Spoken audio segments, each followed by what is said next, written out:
처음엔 제 나이에 이런 일이 생긴다는 것 자체가 말이 안 된다고 생각했습니다.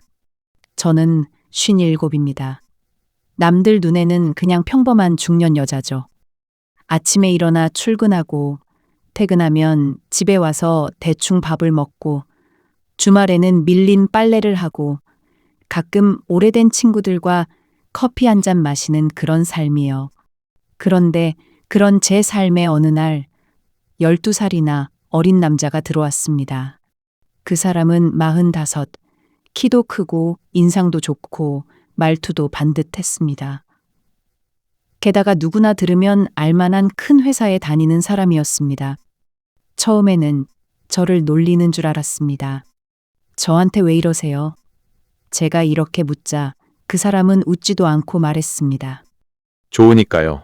누님이 아니라 한 사람으로요. 그 말을 듣는 순간 저는 아무 말도 못했습니다. 사람은 나이를 먹으면 마음이 무뎌지는 줄 알았습니다. 가 좋다고 해도 그냥 웃고 넘길 수 있을 줄 알았습니다.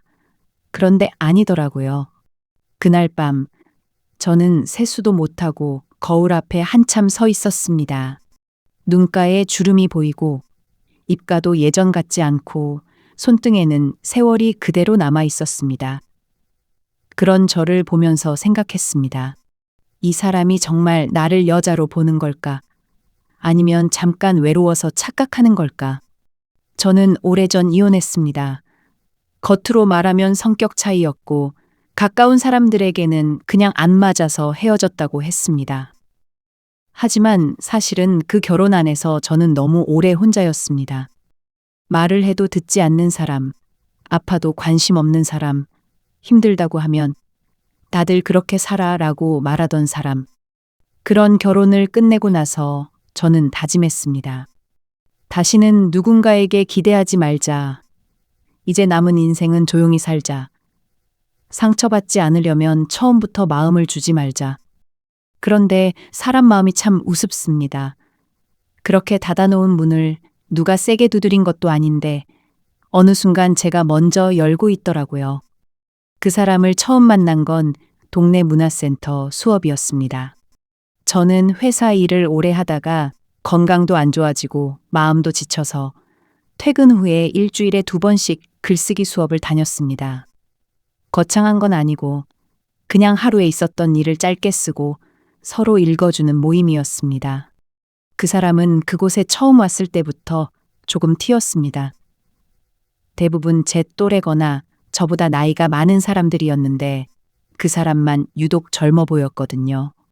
첫날 그는 제 옆자리에 앉았습니다. 여기 자리 비었나요? 그냥 예의상 물음말이겠거니 했습니다. 저는 고개만 끄덕였습니다. 그날 수업 주제가 내가 가장 후회하는 말이었습니다. 저는 아무 생각 없이 제 과거 이야기를 짧게 썼습니다. 괜찮다고 말한 것. 사실은 괜찮지 않았는데 너무 자주 괜찮다고 했던 것. 제가 글을 읽고 교실이 조용해졌습니다. 괜히 분위기를 무겁게 만들었나 싶어 민망했습니다. 그런데 수업이 끝나고 그 사람이 제게 다가왔습니다. 아까 글 오래 기억날 것 같아요. 웃었습니다. 다들 하나씩은 있잖아요. 그랬더니 그 사람이 말했습니다. 그래도 그렇게 담담하게 말하는 사람 많지 않아요. 그때는 몰랐습니다. 그 말 한마디가 제 마음속에 오래 남을 줄은요. 그 뒤로 그 사람은 수업 때마다 제 옆에 앉았습니다. 처음에는 우연이라고 생각했습니다. 2번째도 3번째도요. 그런데 어느 날은 제가 일부러 늦게 들어갔는데 그 사람이 제 자리를 맡아두고 있었습니다. 여기 앉으세요. 오늘은 창가라 덜 답답해요. 저는 괜히 심장이 이상하게 뛰었습니다. 이 나이에 그런 감정을 느끼는 게 창피했습니다. 누가 보면 우스울까봐 저 혼자 마음속으로 제 감정을 눌렀습니다. 착각하지 말자. 젊은 사람이 그냥 친절한 거다. 그런데 진짜 문제는 그 다음이었습니다. 수업이 끝나고 비가 많이 오던 날이었습니다. 우산을 분명 챙겼는데 출근길에 회사에 두고 왔더라고요. 저는 문화센터 입구에서 비가 그치길 기다리고 있었습니다. 그때 그 사람이 제 옆으로 다가왔습니다. 같이 쓰고 가요. 아니에요. 저는 버스 정류장까지만 가면 돼요. 그러니까 그 정류장까지 같이 가요.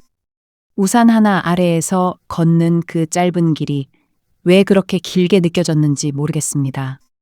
그 사람 어깨는 비에 젖고 있었고 우산은 계속 제 쪽으로 기울어져 있었습니다. 그러다 그쪽 다 젖어요. 제가 말하자 그 사람이 웃었습니다. 괜찮아요. 저는 젖어도 금방 말라요. 그 말이 별말 아닌데도 이상하게 마음이 아팠습니다. 왜냐하면 저는 너무 오래 누군가가 제 쪽으로 우산을 기울여 준 적이 없었거든요. 버스 정류장에 도착했을 때 그 사람이 갑자기 말했습니다. 다음 주에 수업 끝나고 차 한잔 하실래요? 저는 바로 대답하지 못했습니다. 고작 차 한 잔인데 제 머릿속에서는 벌써 수십 생각이 지나갔습니다. 내 나이가 몇인데 사람들이 보면 뭐라고 할까? 저 사람은 왜 나 같은 사람에 관심을 가질까? 혹시 나중에 나만 우스워지는 건 아닐까? 결국 저는 얼버무렸습니다. 그날 봐서요. 그런데 그 사람은 빌어붙이지 않았습니다. 그냥 조용히 웃으며 말했습니다. 네. 기다릴게요. 저는 그 말이 더 무서웠습니다.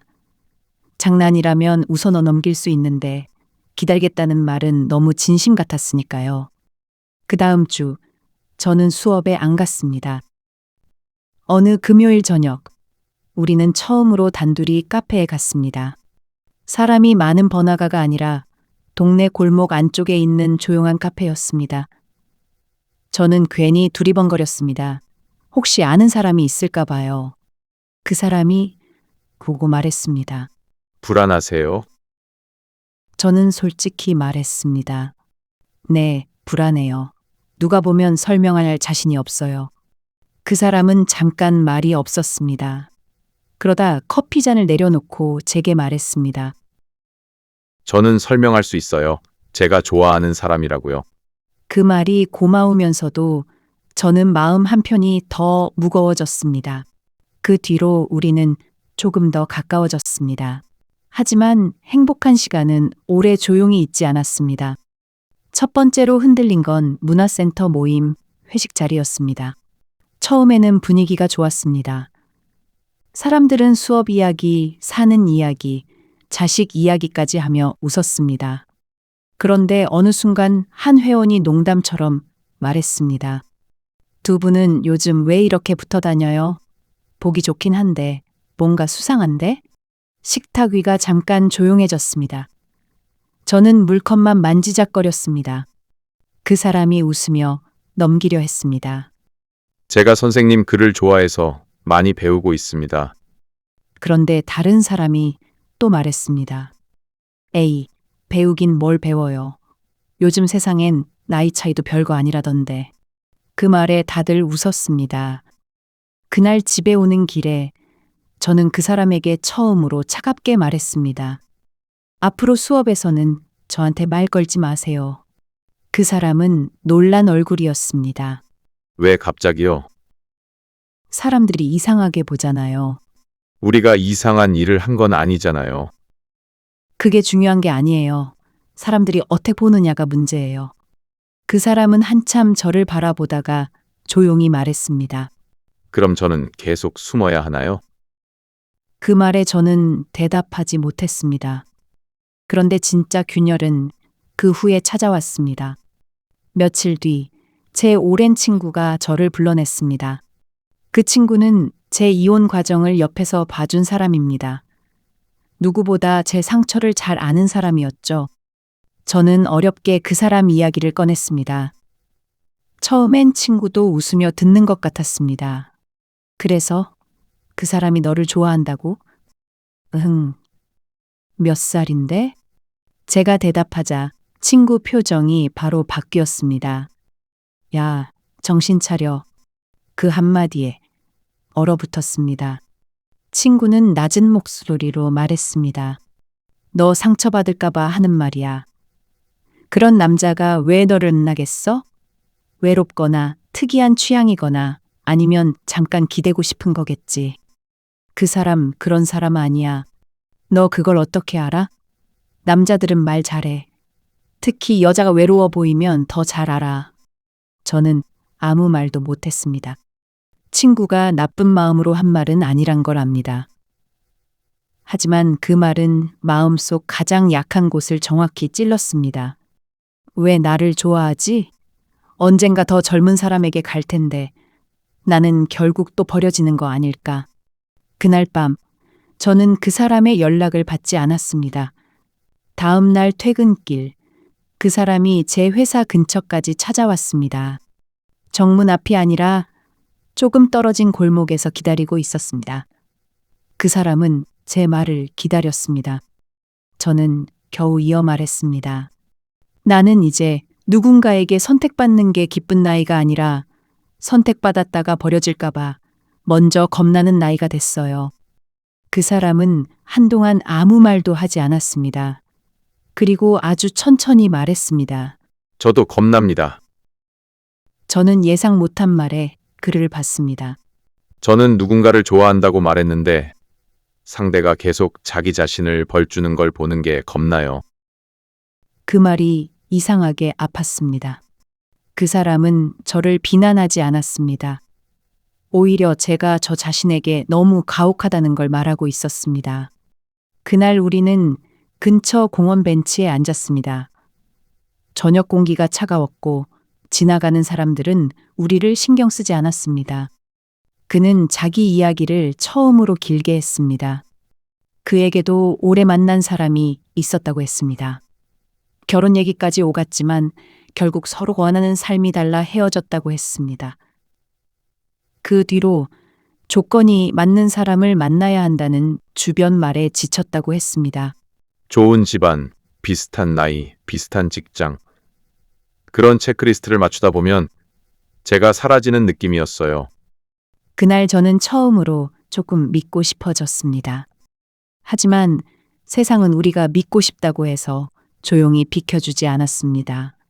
두 번째 사건은 제 딸과의 통화였습니다. 제게는 성인이 된 딸이 하나 있습니다. 제 이혼 이후로 저에게 늘 조심스러웠습니다. 엄마가 외로울까봐 걱정하면서도 제가 누군가를 만난다는 이야기는 상상하지 못했던 것 같았습니다. 어느 날 딸이 제 휴대폰 배경화면을 봤습니다. 그가 선물해준 작은 책갈피 사진이었습니다. 엄마, 이거 누가 줬어? 남자야? 저는 잠깐 망설이다 고개를 끄덕였습니다. 딸은 한동안 말이 없었습니다. 그리고 조심스럽게 물었습니다. 몇 살인데? 그 질문이 왜 그렇게 무섭게 들렸는지 모르겠습니다. 제가 대답하자 딸은 웃지 않았습니다. 화도 내지 않았습니다. 그게 더 불편했습니다. 엄마, 행복했으면 좋겠어. 저는 그 말에 마음이 놓이는 줄 알았습니다. 그런데 딸이 이어 말했습니다. 근데 엄마가 또 상처받는 건 싫어. 그리고 솔직히 사람들이 알면 말이 나올 것 같아. 저는 딸에게 화를 낼 수 없었습니다.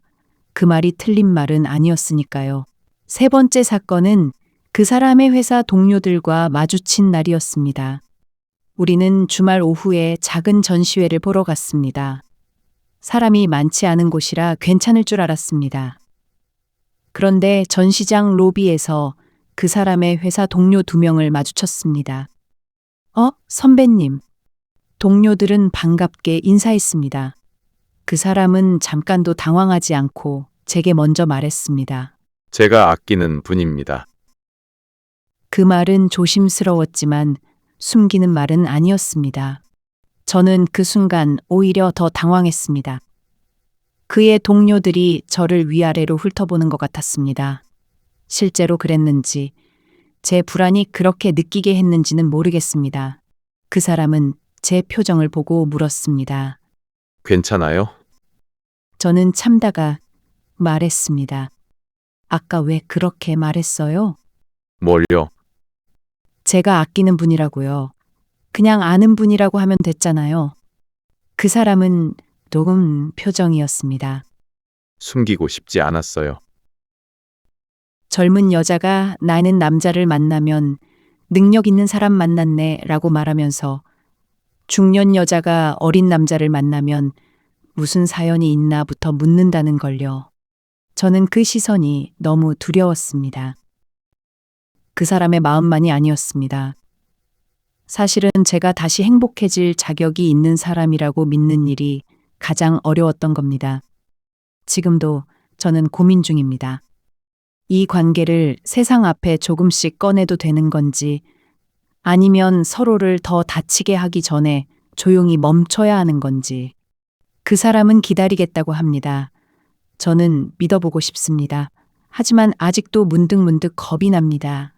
사랑이 늦게 찾아왔다고 해서 포기해야 하는 걸까요? 아니면 세상의 시선이 두려워도 한 번쯤은 제 마음을 선택해도 되는 걸까요?